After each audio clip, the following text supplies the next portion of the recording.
Good morning, good morning. We're going to give people a few minutes to get in, but welcome to Downtown Download. Thank you for joining us today. We are excited about today's show. Cannot wait to get started. You can see a picture of our guests, so I guess no sneak peek needed in there. But I thank you. I'll get started. Good morning, everyone, and welcome to Downtown Download. I'm Downtown Partnership President Shelonda Stokes, joined as always by Councilman Costello, and we have a phenomenal guest here. He's a visionary. He's blazing trails, making Baltimore a more equitable place. Delali Dzirasa is the founder and president of Fearless, which is a full-stack digital services firm with a mission to create software with a soul. Tools that empower communities and make a difference. I'm gonna tell you, Delali, once we get there, my daughter told me she wants to be a full stack developer. I'm like, what is that? So now I can't wait to hear more about that. But he's getting a lot of attention lately, and believe you me, when you meet him, you'll understand why, if you don't know him already. But first, I know the councilman and I have a few updates to give. Have to talk about Boost, our Boost program, which stands for Black Owned and Operated Storefront Tenancy. The grant is still open, and this morning I'm announcing that we've extended the deadline to apply from March, I believe it was 10th or 19th to the 31st. So please, you have until the end of the month. We're getting some amazing applications in. And part of what we want people to know with this program, even if you don't get and qualify for Boost, some of our sponsors and partners really have other offerings for you. And so we really want to make sure that we are supporting the community, creating a downtown that is representative of the city, the demographics of our city. And so we've pushed the deadline there. I won't steal a lot of the thunder, but thank you to Delali and the Fearless team for being our presenting sponsor of Fearless. And so more to come there. Please, please, please visit our website. We really look for you to apply. The page will connect you to, if you have questions, Sam Story, who's on our team, doing an amazing job leading this effort. So he'll walk you through the process, anything that you need in there. And so we've also archived some recent Q&A sessions that we did. So please take a look, go downtownbaltimore.com. So that's on Boost. But for all of you other businesses out there, want to highlight what BDC is doing, the Baltimore Development Corporation. They're accepting applications for COVID stimulus payments. So right now they have the restaurant and tavern assistant grants and a second draw on the PPP loan application. So these loans are for locally owned businesses and will not be awarded on a first come, first served basis. And so part of the great thing about that is really getting them all in and being able to evaluate. They want to make sure that they're helping as many businesses as possible. So for more information on that, go to baltimoretogether.com. Finally, and Councilman, I'm coming to you, I promise you, but finally, a lot of people are asking about what the future holds for downtown. It's the question that I get probably 99% of the time. They want to know, when will workers come back? When will tourists come back? What does recovery look like? And although crystal balls don't exist, I think we have the next best thing coming. It's our State of Downtown Baltimore report. We'll release it during a virtual event that we're hosting on the morning of April 13th. And so for those of you who have never participated or don't know about this event, this annual report looks at downtown's economic fundamentals. It includes a residential and employment analysis, investment figures, and a look at hospitality and tourism. So we'll update our COVID snapshot that we did to better understand the impacts, what business reopening is looking like, all of the things that I know you want to know about coming back and coming in downtown. So I'm being joined on that by world-renowned urbanologist, Richard Florida. And so he'll take a deep dive into what makes Baltimore well-positioned for recovery. I know we'll have the mayor there, Councilman Costello. I know you will be joining us as well. And so I ask that everybody consider joining us on April 13th. If you need more information about that, you can see it on our website at godowntownbaltimore.com. So, Councilman, I felt like I was doing a lot of talking there. I'm going to transition it over to you to get a look at other things that may be happening in the city. Thanks, Shelonda. No, those updates were great and on point as always. Only real main update on our end, as everyone's aware, Mayor Scott lifted some restrictions in the last executive order We are expecting an update from Mayor Scott probably around the end of the third week of the month. So we're probably about 2 weeks away from that. What's going to happen in that update, we don't know, but need to stay tuned. And I do want to give a shout out to Shelonda on the choice of the guest this year for Downtown Partnership's annual meeting. I was going through my books. My father actually bought me this book, Tom Costello, for Christmas back in 2012. I've read. I knew when I saw the name Richard Florida, I recognized that name. Had to dig deep, pulled this one out, but it's a great book, and I can't tell you how much I'm looking forward to the annual meeting this year, Shelonda. Back to you. Good stuff there. So it really should. I want people to come out because I think all of us, none of us have been here before. We don't know what to expect. I think what economists offer are tools and resources internationally to kind of pull in and help us shape it. And so we're really excited. Now you talk about excitement. It is my pleasure to introduce Delali. He's the founder and CEO of Fearless. And way back when, Downtown Partnership helped lure his company downtown with what we have at Tech Connect grants. And since then, his minority-owned firm has become a $40 million powerhouse. And as if running one enterprise wasn't enough, Delali, I know you also created Hack Baltimore, co-chaired that with Dion Joyner-Weems, and Hutch that you did. So we know Hack Baltimore is the first large-scale citywide innovation event that teams up with technologists, civic leaders, and city residents to design sustainable solutions for Baltimore's biggest challenges. We know Hutch is an acclaimed business incubator providing mentorship and resources for Baltimore's entrepreneurs. It focuses on giving underrepresented populations a robust start in the digital services and civic tech industries. And because there's always an and, with Delali, I don't even know if you sleep, but he's also launched a new line of athleisure apparel called Fearless Sports. I don't know if you had a chance to see me in my hoodie, but it's amazing. The stuff feels so good. Anyway, but he's not just making it happen. He's giving a piece back to help our city and others. And I mean that from the heart. He's leading one of downtown's fastest growing companies and a Downtown Partnership board member and a proud resident, raising his family just a few blocks from my office. So with Councilman, with that, I want you to take it away. I want you to give him the hard questions because we need the secret sauce to how he did all that he's done. We need to figure out how we replicate all of that within the Boost program and others. So give him the hard questions. All right. Thanks so much, Delali. An absolute pleasure to have you on. I think this episode is long overdue.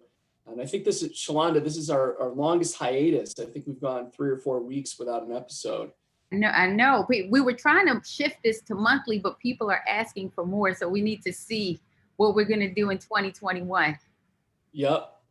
So couldn't think of a better guest to have, Delali. Thanks for being with us. Thank you. Thanks for having me. A ton of buzz lately. But for anyone just learning about your company, tell us exactly what Fearless does. I think a lot of people out there are asking, what's a full stack digital services firm? Yeah, so we build technology, right? People tend to lump it into tech, and I know that's a broad term. But ultimately, Shelonda mentioned it. And thank you so much, Shelonda and Councilman Costello for the opportunity to chat with you guys this morning. Really appreciate it. But, we think about this idea of building software with the soul. People are like, feels good, but what is it? What does it mean? Our vision really is to create a world where good software powers things that matter. And when I say that, we're all living in the air, right? A lot of us are home, some are back in the office, and we're using technology right now to do what it is we do. Most of us have not picked up an instruction manual to figure out, how do I use Zoom, right? The tech seems to work, whether you're on LinkedIn or social media, it just seems to work. But when you think about a lot of these really meaty issues, whether it be education as a whole, whether it be healthcare, it might be defense work, it might be social justice and conversations and issues that are kind of plaguing our country. The technology that powers those worlds are not the same technology that we're using right now. And so we really exist to sit in that gap and help provide the same kind of cutting edge technology to ensure that things that really matter in the grand scheme of things, from our perspective, get the same innovation. Great. I think that's helpful for people out there, because I think a lot of folks just hear tech and they're not sure exactly what it is that you all do. So it's hard enough to start a successful small business, right? You add in barriers like access to capital, which make it even harder for Black-owned companies. What's your secret to scaling up so fast? What did you set out to do when you started the company? And has that concept evolved as you've gained experience or gone after new segments of the market? Yeah, it's interesting, right? I remember an old quote that, any company that seems like it came out of nowhere is probably 10, 15 years in the making, right? Behind the scenes that you might not see. And so Fearless, we just turned 12. And I'll give you a sense of how we've scaled. When we moved downtown Baltimore 5 years ago, I think we were 15, maybe 20 people, right? So 15, 20 jobs total that we were supporting. Today, 5 years later, it's somewhere around 230, maybe 240 today. And we try to do about half of that and have partners for half. And so much of that. So that means first 7 years or so, 15 people, about 2 folks a year. So very organic, very methodical, very slow. At times we wanted to move faster. We couldn't get the cylinders to click. But what that allowed us to do was really build a solid foundation of the type of culture that we wanted to have as a company. And so it's the fruits of that period that I think that we're feeling today, and all the things kind of hitting at the right time. And so I'd say our secret sauce, if there is one, is consistency, right? Consistency over a long period of time. And if you're true to your values and true to your core beliefs, it will happen if you don't give up, right? Half of it's just showing up and not giving up, as well as having a good product or service. And so I think for us, you're starting to see the fruits of many years of investment that a lot of people at Fearless have made.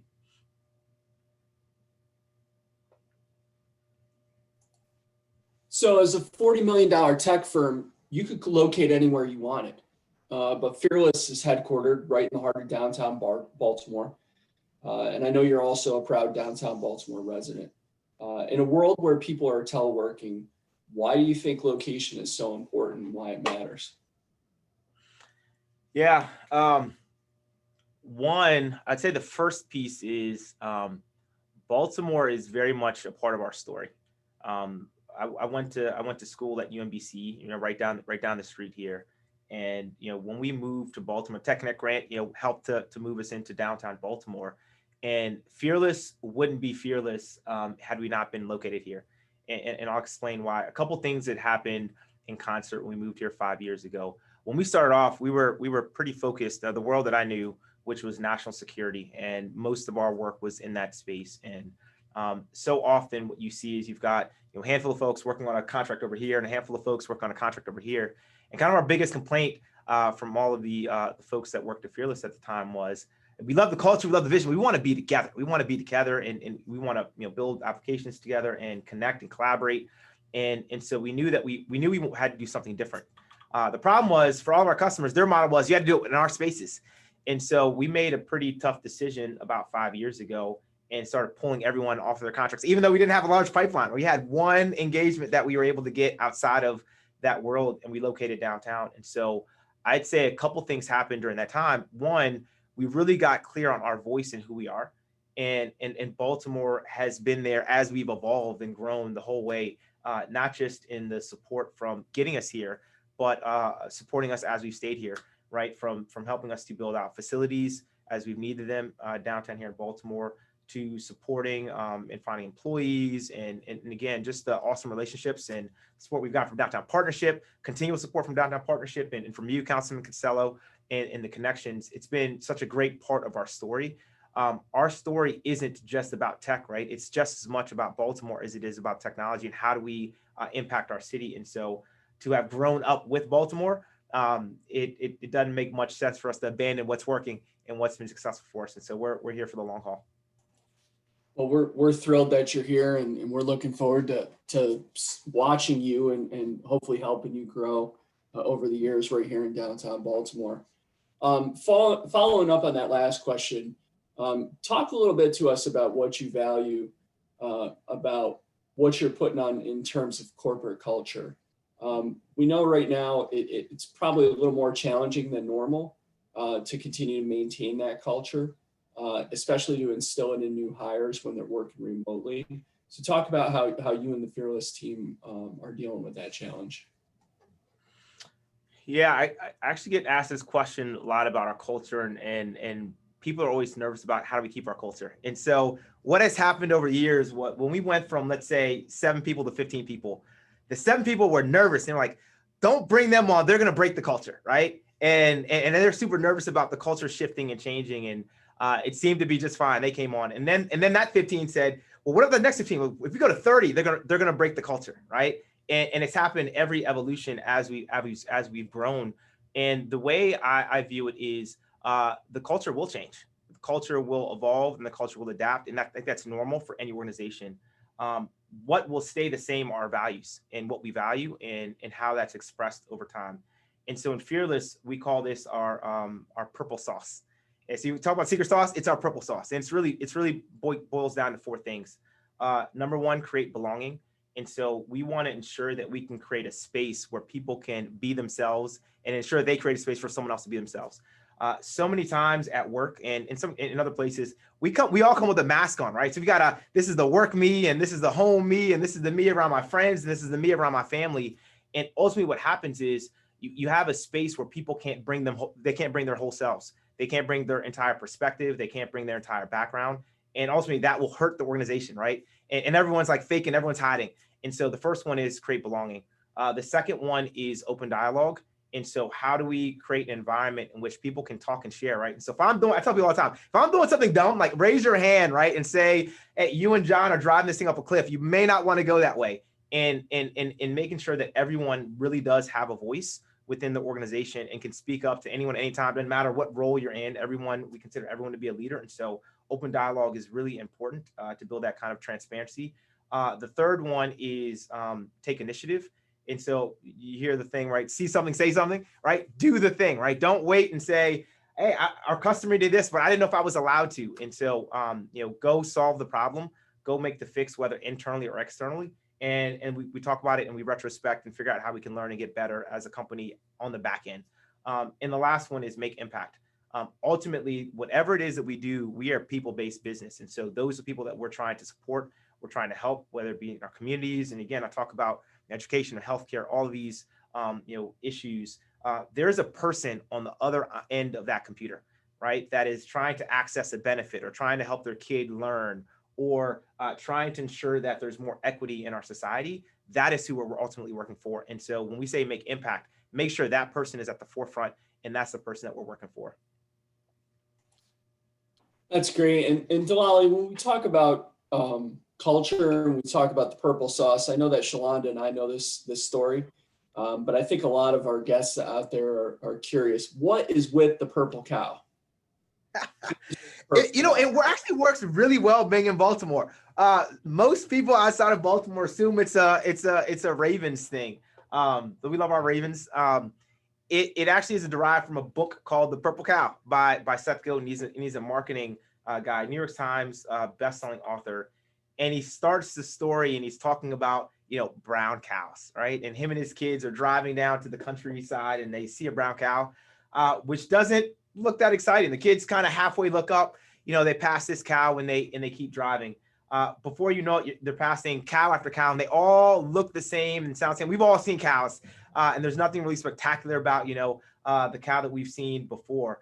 But if you were driving and you saw a purple cow, that would compel you to stop. It'd compel you to say something, take a picture, it'd be all over your social media. And really he compares that and transitions that to business and talks about how in business, we're all these brown cows, right? We look the same, sound the same. We're all selling the same things. And people, just like a bunch of brown cows, start to ignore us. And so how do we transform our organizations by being this purple cow? And so we have taken it to heart. We've kind of run with it a little bit more than probably he planned, and just fell in love with the concept and have kind of adopted that as our color, adopted that in our branding. But it is our reminder to be remarkable. And that includes in 3 major areas. First, for our customers, and how do we bring them, capability and innovation for them that really helps them, stay on the cutting edge. Second, for our culture, right? How do we create a remarkable culture, right? So this space in which people feel like they want to be a part of it, not feel like they have to be, right? And so we want to create something super sticky that everyone's a part of. And then for our community, being this purple cow, many people think that we might be a lot bigger than we really are. We try to punch at or above our weight. And if we can do more, we try to do more. And so we want to be remarkable in all of those areas. Thanks, Delali. And to our audience, I know we're getting a couple questions that are coming in the chat window. If you could please type those in the Q&A window at the bottom. I know we've got a number of questions that have come in, as well as some questions that came in advance. Councilman, before you go to the next question, I thought I saw a video, Delali, where you were talking about the backwards F and the forwards F and all of that with the logo, and you can see the cow. Are you trying to deprive our audience of its full story? I'm just trying to. I didn't want to ramble. So here it is. You've got our logo mark, and that's exactly right. There's really three parts of it. You see, and move the strings that way. You see two mirrored Fs within our logo, and there's one that's facing backwards, and that really is thinking about where it is we've come from. We talk about from a tech perspective or in general. Everyone has a story of where they were, how they got to where it is that they are, right? Their perspective, their history, their culmination of their experiences. And that just says, don't forget that. Don't forget where we've come from. Don't forget where you've come from. And then there's an F facing forward. And that F facing forward is all about where are we going, right? Where are we going? What's the future? Where are we driving to? How are we trying to paint this picture of this new world or this new reality that we see? And really this gap in the middle says, what are you going to do? You have a decision point to make, right? There's an opportunity for you to connect those two dots from your experience to where you're going. And that's what Fearless really sits in the middle. And how do we move people through that process? And if you look back, this is the shape of a cow. So you see kind of the horns up top. And so it is our reminder to, as we do that, be remarkable and to stand out and to be different and really be ourselves in this process. Shelonda, thanks for asking that. I can't believe I was going to let him off the hook that easy with the answer to the last. I'm glad you pressed on him a little bit. Delali, you're a co-founder of Hack Baltimore and the title sponsor of the Downtown Partnership's Black-owned and operated storefront tenancy program, or Boost. In your recent op-ed in the BBJ, you wrote that you believe it's your responsibility to lift up a new generation of entrepreneurs and advocate for systemic changes to provide Black businesses with equitable access to capital investment opportunities. How can our audience help change the system so more Black-owned businesses are successful? What is the economic upside when we make that happen? Yeah, I think the first thing is a mindset, right? So often, I think, especially when it deals with, Black-owned businesses, and it might be, procurement, it might be, ensuring that, there's social or corporate responsibility, however we couch it. But often it is like, let's do our business. And oh, by the way, we're going to have, 5% or 10% and we'll support some minority businesses. So it's so many times it feels as if it's a charity, right? It's charity on the back end that a box needs to be checked. And I think that paradigm needs to shift from charity to an opportunity. It's a missed opportunity. There is innovation that's happening all over the country in every sector, every neighborhood, every community. And for us to overlook such a large segment of the population, we do ourselves a disservice, right? When you think about, especially as you're looking at, think about through the lens of COVID today, we are competing against other countries, right? And they're trying to tap and leverage their entire population. And if in this country, our support and what we're trying to tap innovation is just a segment, we're going to lose. We're going to lose a global fight. And so we've got to understand that there is brain power and there's innovation and there's opportunities and there's great ideas and economic development from every part of our city and every part of our country. And so until that paradigm shifts from a handout to we're missing an opportunity, we won't make many strides. And for those that have made the shift, continue to invest, right? So use your voice, use your resources. They're great companies to invest in. They're great companies to support. Now again, the paradigm shift is part of the problem. The second piece is there are real systemic issues that have prevented, African-American companies in general, women-owned companies from being successful long-term. And it could be the things you mentioned, access to capital. It might be, coaching or the business know-how or connections. And so there's real things that we can do. And I often hear people say, this is great, someone ought to do something. And I'm here to kind of say that someone is you, right? And how do you use whatever you have at your disposal. And that could be your knowledge, that could be your connections, that could be your resources, that could be your funding, and help support. Because if we don't, we as a city and we as a country, we're going to lose, right? If we're not tapping into the innovation that's here. It makes all the sense in the world. Delali is someone who is considers themselves a connoisseur of fine hooded sweatshirts. I have to tell you, I'm pretty excited about Fearless Sports, the new athleisure clothing line that you started. Talk to us a little bit about how this offshoot came about. Tech and clothing seem like totally different industries to most folks. Yeah. So it's funny. So on the apparel side, it's something I've always wanted to do. I didn't know a bunch about the space, but even from our very first piece of clothing when we started the company, we were very specific to never put the full legal name of the company. So it never said Fearless Solutions. It would always say Fearless. And the first thing we came out with, I think, was our a polo. So at that point, we're still wearing lots of polos around the office. And then came the first T-shirt, and then came the V1 hoodie that we had internal, and it just was internal company clothes at that point. And that grew to our office manager having a large portion of her job, kind of managing sizes and making sure employees had stuff. And we decided to outsource that internally. And end of 2019, we opted to spin it out as a brand new company. And we wanted to ensure that Fearless as a tech company was focused on what it was we're doing, but we thought that there was an opportunity space. And so, what in the world does fashion and technology have to do with one another? I'd say that question, when you think about that question, I think we're thinking about it wrong. I think in both of the companies, and you see this being true in Hutch, and you see this being true in Hack Baltimore, we are always about people, right? And so put the people at the forefront. And what it is that we're selling is hope, right? Hope and inspiration. And on the tech side, we sell hope and inspiration via tech, right? And so there's nothing more frustrating. Imagine, in fact, my partner was talking about this, partner John was talking about this, but had a relative that he was trying to sign up for Medicare, right? And if you're entitled to a benefit, you paid into a system and it's not working, there's nothing more frustrating, demoralizing than that, right? And there's endless call trees. And so we provide tech to bridge that gap and provide hope in that space. Same with clothing, right? It is a skin that we're choosing to wear. That is an expression of who it is that we are. And so for us, we are all about empowerment and how do we drive hope through the clothes that we sell. And so the clothes are the conduit, but the message is what it is that we're selling. Our vision for Fearless Sports as a whole is when you think about typically in the apparel space, you might have people that are endorsed by athletes, entertainers, people that really at the top of their game, and that's a good thing. They've worked really hard to get there, and there's nothing wrong with that. The issue for us becomes when our children look up at the billboards, right? That is all that they see, right? And we see people that have worked really hard to get to where they are, and they shine, and they should be celebrated, and that's great. But we should also celebrate the people that are doing amazing things in the classroom. We should also celebrate the people that are literally saving lives, distributing vaccines.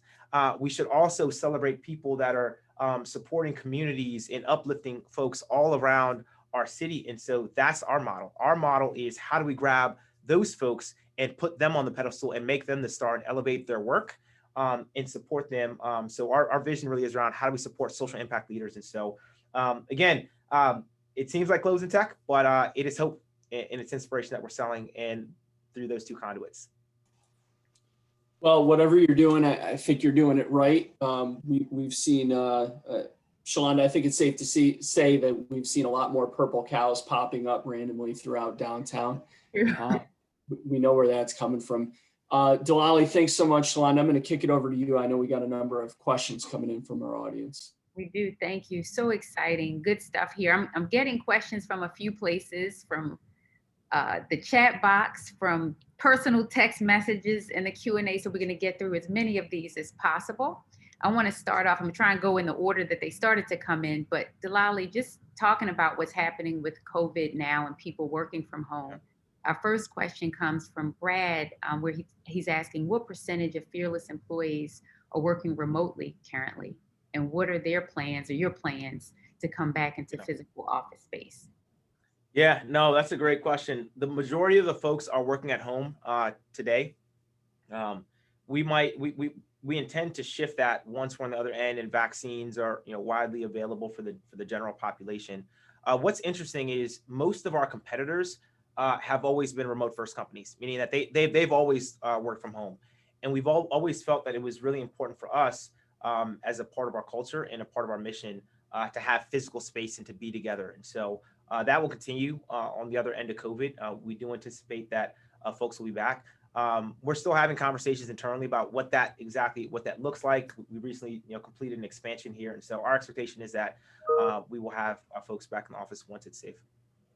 Which is good. So thank you. And we're hearing it. We're getting that question often. I think one of the things we want to continue to poll people to see when. Right now, we're hearing on average sort of May to September-ish. And so I know with Downtown Partnership, there are a number of initiatives we're doing to help ease people into downtown. We're going to do like the promenade again, open the 14 blocks of Charles Street and other things just to give people a taste and coming back. And if you will all see, I do this Zoom right here so you can see I've been in the office since last year because I want to encourage people to do it, but to do it safely, as you talked about.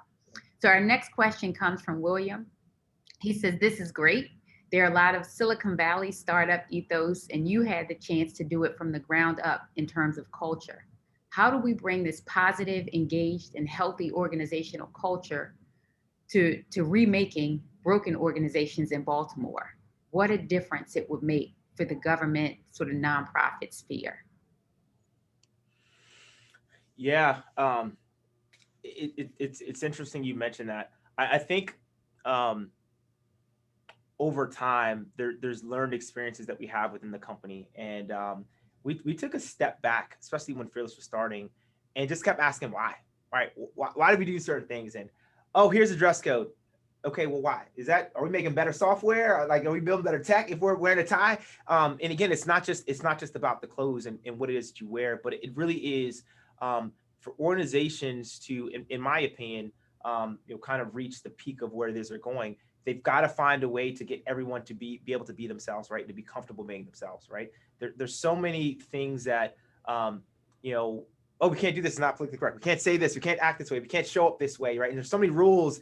And what we found is we are all born these purple cows, and life makes us all this brown cow over time, right? As we're learning what is and isn't the way of doing business. And so we challenge people to rethink that, right? To rethink their model and rethink what success looks like, rethink what, who success looks like as a whole. And so, we're happy to chat with organizations to share our lessons learned. We've got some playbooks on our site as we've discovered some learnings that we're happy to share. But we're happy to talk to other folks, and there's other really great companies as well. And so part of it is, I'd say raise your hand, right? If you need some help and you're thinking about making a transformation within your organization, whether it be tech or culture wise, call us, call others that are strong in this space. But what I will say is you've got to make a commitment. It won't just happen.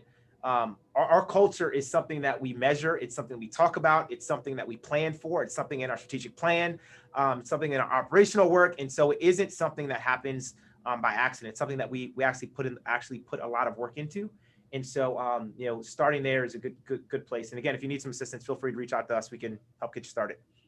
Which is good. Thank you, Delali, for even talking about culture. I think so often people skip kind of what that means. And one of the reasons that we are honored to even have you guys as the presenting sponsor of Boost is it's not about the money, but it's about all of the other things that you bring. Yeah. Because what we want to surround that cohort with is that type of culture and that engagement and all of those things that we know will help make them successful. So great things there. Speaking of cohort and partners, Dion Joyner Weems, who I think you stole from me. No, but she's probably. I'm sorry. I know she has a few questions. I'm gonna go to one and go to a couple others. I know she's probably trying to make sure you say some stuff that you didn't say earlier. But one of the things that she says in here, and I'm gonna take the curse words out. No, but she talks about you have a big vision, and as a CEO in the tech industry, what do you see as an opportunity that we're not taking advantage of here in Baltimore? Yeah, and we do a lot in the federal marketplace, right? And so billions and billions, and I'll speak from IT, billions and billions of IT spend today. I think we are not taking advantage of that in Baltimore. We're right up the street from DC, and to talk about all of these major federal agencies, it would be awesome to have, not just kind of think tank, but support, like grow more incubators around, like, how do you do government services well? I think we've got a pretty large services-based economy on the East Coast in general. And I don't think that we leverage that enough, whether it be through technology or other services, but there's plenty of great companies to be grown in this space. And there's a lot of focus on, especially in the tech, like the product-based businesses. But if we really got serious about how do we create world-class services, I think it would really set Baltimore apart, and we're really well positioned for that. That's interesting. I know a lot of what we talk about here are eds and mids and all of, because of our proximity even to what's existing. The service angle is very interesting. This next one, you got a shout out from Corey Bailey. Says, love the logo, Sankofa, intention in the present and eyes on future opportunities. Good stuff. Have to give a question from Terrence. I know Terrence is always going to deliver a hard question. Terrence Dixon, he says, peace family. What is the best business advice for Black businesses in Baltimore dealing with the funding brick wall that has stopped us forever? Yeah. That's a tough one. It's there's a lot of layers to it, but I'll start at the base. I think the first piece is, and I tell this to entrepreneurs all the time, is you got to start with your why. It has to be so baked into your DNA that it hurts, right? And so often, like, and I'm separating that from the, all right, we got to eat, we got to hustle to eat, right? I get that, right? And so, make sure you can feed yourself and feed your family. But the thing starts to, in my mind, the thing starts to become very real when it is like, this is what I'm doing. I'm betting my life on this. And I read, it was a quote by a Australian business guy named Peter Daniels. And he talks about the cost of a dream. And I never forgot this. I never forgot this quote. He said, it really doesn't matter, right? Whatever you do, the cost is the same. And that cost is your life. So every day you're living, you're trading your life for something. And so he says, so that means the cost of a big dream, a little dream, or a small dream, or no dream is the same. It's your life. And that's the currency you're going to pay for it. And so I'd say you've got to believe enough in your vision in order to be able to weather kind of ups and downs to make it stick. And so that's kind of the first thing. And then once you get past that and it's real into your DNA, so that means you're not going to quit, right? You're believing in this thing. The second thing is start knocking, right? Then break out the hustle. And it means you've got to knock. And it might mean 10 doors, 50 doors, 100 doors. But if you believe it enough, like at some point, someone is going to give you a shot. And once that little crack is there, you got to blow it open. And again, it may not be a huge opportunity starting off, but I think oftentimes what we struggle with is well, and again, I'm not diminishing the need for increased capital. I'm talking about some of the pitfalls that we can fix, right, to ensure that we've got a better access to funding is on the operation side. And so, let's say we bake the best pies in the city, and that's great.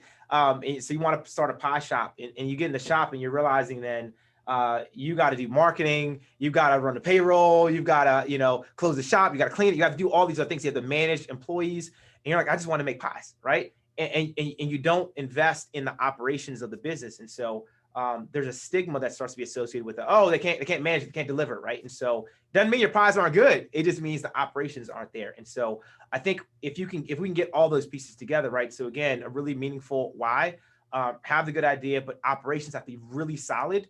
And then keep knocking. And once you get one, it will then expand to other pieces. The second thing that I'll say is, it is, again, as this paradigm is shifting to more of an opportunity base, find people that are betting on these opportunities. And there's many in the city, right? I know Jeff Cherry's doing a lot with Conscious Venture Lab, but there's many folks in the city that are looking for people just like you. You just got to raise your voice and raise your hand high enough. And again, if those other pieces are there, you might find that you've got a little bit of an easier path. Thank you, Delali. A couple of things. I heard a little Michael Gerber, E-Myth Revisited, in your story of the pie, one of my favorite books from an entrepreneurial perspective. Also, I'd like to layer on, and I know Terrence's struggle. I lived it for 20 years as we grew Graybo in that, and it seems like it's a lot more difficult for Black-owned businesses to get access to capital. Either our networks aren't there, credit isn't there, or some other things that are barriers. I can say, and it's very hard to kind of go back on that. What I can say about now with this shift, I feel like we are at a place that all of these things are starting to align. I know from my board members, and even in the creation of Boost and initiative and programs, part of that recognition is that systemic racism is real. It existed. Yeah. And in order for all of us to kind of come out of it, there has to be some intentional support. And so when we think about programs, you know, Boost is one, but there are a number. It is, how do you at least create a base layer to help uplift some of those businesses to at least get them to a position of parity. But thank you for that. Our next question, Al Hutchinson. I said, were you guys in the leadership together? We were. Al's my classmate. Okay, but Al? y'all weren't the best class ever. So, and Al didn't have a mic. So what I'm going to say, he says, I love the Purple Cow concept. As leaders, we want to work to make Baltimore remarkable. What are your thoughts about what different leaders, agencies, nonprofits, neighborhood associations can do to collaborate or partner in making Baltimore remarkable? Similar to the other question, but slightly different. Yeah, that's a really good question on how do we make it remarkable. You know, I got a message earlier this week, and it was talking about Atlanta, right, and how major tech companies are coming in and taking advantage of kind of the Black tech workers, and how do we kind of create a similar story in Baltimore. And my answer was, we got to make sure Black people win, right, in Baltimore. You know, it's impossible, right? If we've got 60+%. Black population, if that group isn't winning, the city is not winning. And so, even for your own selfish interest, if we want the city to win, we've got to make sure everyone in the city has an opportunity to win. And so I'd say one of our best kind of marketing strategies or sales strategies is make sure people win, right? If the locals are talking about how awesome it is, and they're giving, Black folks they're getting storefronts from downtown partnership, right? They're saying that and they're winning. Like, people from everywhere are going to hear that and say, I need to move to Baltimore, right? They're taking care of people in Baltimore. And so it's our obligation to make sure people are winning, right? It isn't a story that we can manufacture. It's a story that's got to be real and it's got to be authentic. And so it takes intentionality and it takes investment. There's programs that we've got to set up, but we've got to seek out and be intentional about these opportunities to invest in the entire city, and as they win, the whole city wins. Absolutely, love that. Our next question comes from Micah Hunter. It says, where do you see the opportunity of innovation and merging of real estate technology in Baltimore and beyond for retailers and ownership in these times? Repeat it one more time. I'll make sure I got the whole thing. Yep, it's the opportunity for innovation and merging of real estate and technology. Yeah. Tech in general is going to be huge, right? You think about innovation in tech, right? Often you hear about, Baltimore, all the blighted properties and things that are happening. Some great innovation. In fact, Nika Nambi from Fight Blight Be More has got some tech. She's in the recent Accelerate Baltimore cohort. So she's doing some great some great work. Bree Jones is doing some great work in this space, but they're identifying ways to use technology to help to eliminate blight. So how do you invest in create more equitable neighborhoods and equitable communities, leveraging technology? So there's a space here. Baltimore is still relatively affordable compared to a lot of our peers and a lot of the local cities. And so I see the role in general in technology as just an accelerator, right? Anything you can do with tech, you can do without it. It just takes a lot. It takes a lot longer. It might take a lot longer without it. And so as we're finding these opportunities, whether it be through home ownership or trying to increase equity in home loans, et cetera, technology will help us to advance that work. And so I think there's plenty of opportunity in that space. We've got to just connect some dots. And so I think the opportunity is here within Baltimore, given the price point, given the proximity, given some of the social issues that are here. If we can connect some of these dots, we can be quite an example, I think, nationally. Absolutely. That's the goal. I know people have asked on a number of the recent interviews, it's like, where do you see Baltimore 3 years, 5 years, 10 years? I want this to be, like you, the preferred destination that people are talking about. So good stuff there. Yep. Our next question comes from, we have quite a few. So we're getting through them. So thank you for moving. Defrick Murray, he says, we teach STEAM, which for anybody who is science, technology, engineering, arts, and math through the hip hop lens. Can you explain more in depth how Fearless helps engagement with parents in education? Yeah, so most of our work is through the federal lens, right? And so if we're supporting federal contracts in that space in particular, there's a really cool project that'll always be kind of close to my heart, of supporting actually the New York Harbor, and it was called the Billion Oyster Project. And it was an educational based project that we won a contract to do. And so what they were doing was looking at the New York Harbor and really trying to figure out, over time, all the oysters have disappeared. People are thinking like, what does oysters have to do with the harbor? I'm new to this world as well. I didn't, biology wasn't my thing, but apparently an adult oyster can filter, 50,000 gallons of water a day or something ridiculous, or like that. Or maybe it's like 50 gallons of water a day. And New York used to be one of the oyster capitals, and they ate them all. And so they're trying to cultivate and grow more to help purify the harbor out there. And so they wanted a platform to teach inner city students in New York about STEM. And so they wanted them to be able to go out, and they're conducting experiments, and they're measuring oysters, they got cages across the city and growing them, but they needed a technology platform in order to enter all their data, do their science projects, and et cetera. And so part of that platform included curriculum that teachers would teach around the subject matter expertise in that area, as well as all the data that they would get from their field trips the students would do. And it was really awesome. Like, we went up to Governor's Island when they did their science fair project, and all the kids would print out their posters using our technology, and they're teaching about what they've learned. And so I think there's lots of ways to support technology in that space with our children and parents as a whole. No, that's a good one. It's actually sort of tied into the one that Byron Deese is asking as well. So it may just be a little exclamation point you want to put at the end, but he says, in what ways do you hope to influence Baltimore's youth and next generation of business leaders? Yeah, my hope would be that Fearless is able to show, what is possible, especially within tech, right? What we're doing with Hutch is we're giving away our playbook, and this is how we started. And we made many mistakes along the way. We've had help along the way. And so if we can start to package our learnings into a curriculum that we can teach others, and so they can grow and hopefully be much more successful than we ever were, then we've done a good thing. And our hope is then they can in turn go help somebody else and help make sure they're more successful. And so all of us continue to grow over time. So it's my hope that we would inspire people. We would inspire people to chase dreams, inspire people to see the realm of possibility for themselves and what it is they can do. That we would inspire people to really drive for excellence in business, and that we would inspire people to be comfortable being their own purple cow, right? And creating and birthing that vision for themselves.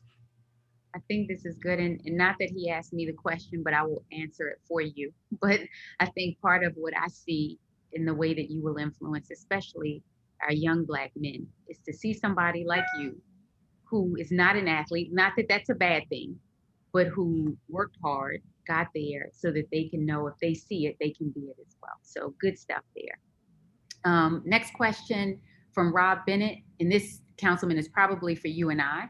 He's asking about the thoughts on BCC's surface parking lot proposal for its former downtown site. Would you like for me to talk, or did you want to highlight it? I think we're on the same page on this one. So I'll go to you first, Shelonda, and then I'll add some extra info if necessary. Yep. And so part of this, and Rob, just know that we're all in the same place with this. I don't think that that's the end goal either for the site. From our conversations, part of what's happening is that was designed as an interim step just to get the building down before some other development happens. But I know there are other strategies that are being worked on now. Councilman, anything to add? Yeah, Rob, that's a great question. It's something that Shelonda and I have received a number of questions about, as I'm sure you can imagine, over the past couple of days with the recent news. Unfortunately, BCCC doesn't have the capital to complete demolition there. There is an RFP out that seeks to do the demolition of the site, but also in a creative way in which whatever entity ends up doing that there's an ability to recoup the dollars spent on that. We think that BCCC is open to other alternatives. And we're really hopeful that the state is going to come up with the dollars needed to do the demolition. I think it's important to note that in downtown, there's a prohibition in our zoning code for the creation of new surface parking lots, because what we've seen is, unfortunately, some developers have sat on those lots for an extended period of time. So we've used that as a carrot and a stick in the past when we've seen progress on a development project. We've kind of used that as a carrot to extend the ability to utilize that property as a surface parking lot to generate revenue, as long as the developer is continuing to demonstrate progress towards actual development. Unfortunately, we can't use that carrot and stick in this scenario because our land use authority is derived from the state and this property is owned by the state. So, you know, I think Shelonda and the team at Downtown Partnership, my office, we're all on the same page, as is the case 99% of the time. And we're going to continue to work with stakeholders to hopefully, you know, come up with some creative solutions for how to not have a surface parking lot at that space in perpetuity, because we all know that's not the best use of that space. Thank you for that thorough response, Councilman. This next question comes from actually one of our board members and an amazing supporter, Lucasaurus. When we, Downtown Partnership, wanted to do the pop-up shop and some other things to really support Black makers, all overall makers in the business community, he opened his space to that. And a number of other things I could say, but I'll get to Lou's question, and it's how can the business community, and specifically property owners, engage and support Black-owned businesses who may not be looking for space through traditional channels? Is that me or for you guys? It's for you. I think he's saying it, but we can layer on. Okay. I think it's through engagements like Boost. So Boost is such a great example of getting Black-owned businesses into spaces. That's a win-win for the landlord as well. Now, if people aren't looking for like long-term space, we've seen models where there's like a shared space and there's probably one person in there on Monday, another person's in there on Tuesday, right? So kind of a shared, more collaborative space. So I think there's some innovative ways to target businesses that way as well that aren't as traditional. No, which is true. So thank you. And I think to layer on, you said it. I think Lou is living it in what he created, even with the pop-up space. But even what we're finding in Boost, Delali, I know you haven't seen all of the applications coming through, but some of the people are even looking at how they do the space similar to that. They divide it up possibly and have a shared retail space with some other things. So we're getting a lot of interest, and that is sort of non-traditional. I think some of the other things is, you know, it's connecting the worlds that haven't been here. I know some of what we're finding, even in the application process, is people that I didn't think I could afford to be downtown. And so you have property owners who are in some cases willing to do rent that's commensurate with sales. You have some who, if you commit to X amount of time, are willing to do it. I think the key right now is flexibility in access. I think part of what you talk about in the world of everybody winning and creating that, it's figuring out how we create a model where everybody wins. Vacancy does not do anybody, you know, justice when you have that. And so to be able to offer the space where maybe you're not making as much as you would have on it, but to know the long-term effects of beautification and cleanliness and safety and vibrancy that those things bring are great. So thank you for that. I know we're coming to the end. I see a couple in here, probably have time for one more question, and then I know we need to close it out. Mike is asking, did you ever utilize accredited investors in starting up in Baltimore? And if so, how was this process? What was this process like? Also, overall, can you discuss your journey in finding funders, both locally and nationally, or globally, if that matters as well? Yeah, no, really great question. We actually did not take on investment, so we self-funded. It was, started off programming, company of one, and it's funny, early on. Then the period would end, on the 30th. At 5 o'clock, I sent the invoice at 5:01, right? I needed the baby immediately. And so it was that hustle. And then eventually got enough revenue coming in to bring on a second person, a third person. And so we've been fairly organic through our process over time. We've gotten a lot of credit that we were able to establish and use that, but we actually have taken no outside investment in Fearless to date. We don't intend to, so we got a little bit more runway. We'll see how far we can continue to grow the business. But I know it is a challenge, again, which is why I think the service model becomes like really interesting, right? And so if you've got a service to provide, a lot of that stuff it's your time, right? It's the service that you provide that you're able to bill for. And so that's a way you can begin to generate some revenue in the company fairly early. Which is good. So thank you for that. I know people want the secrets because you always think about where you get the money. If you need the money, how do you do it? And incremental growth works as long as you talked about it, stay consistent, continue to grind. It's a hard grind. So I want to. I'll add one more. I'll add one more piece, like in how it was funded.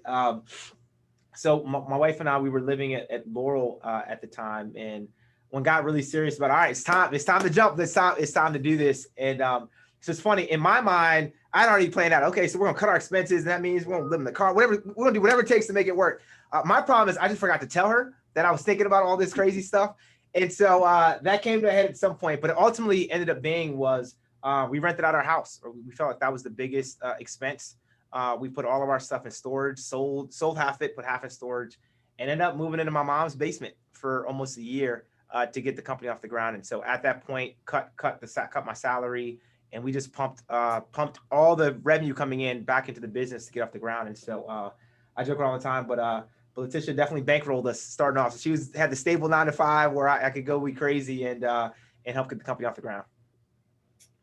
Oh, that's a good one. Way to end it. That's a great one. Councilman, I'm gonna come back to you for a couple thank yous and final comments before we close it out. Thanks, Shelonda. Delali, thanks so much for being with us. I know we got a catch-up meeting. We get together every couple months later in the afternoon today, so I'm looking forward to that. Deeply appreciative for how you frame the conversation about Black people winning. And when we think about the population of Baltimore, probably 63, 64% Black. And it's important, I think, for all of us to think through that lens. And I can't think of a bigger, supporter success story for downtown Baltimore, someone who's growing their company here and living here. So it was great to have you on, and looking forward to working together to help you to continue to grow. Back to you, Shelonda. All right, Delali, thank you, Councilman Delali. Did you want to say anything else before we close it out? Just thank you to you both. Always just great leadership. And again, we wouldn't be where we are without both of you and the support Baltimore has given us over the years. So thank you. We couldn't be more appreciative. Thank you. Thank you to you. Thank you. Since you brought her up, I have to give a shout out. Thank you to Dr. Dzirasa, Letitia Dzirasa. You guys are kicking butt and taking names.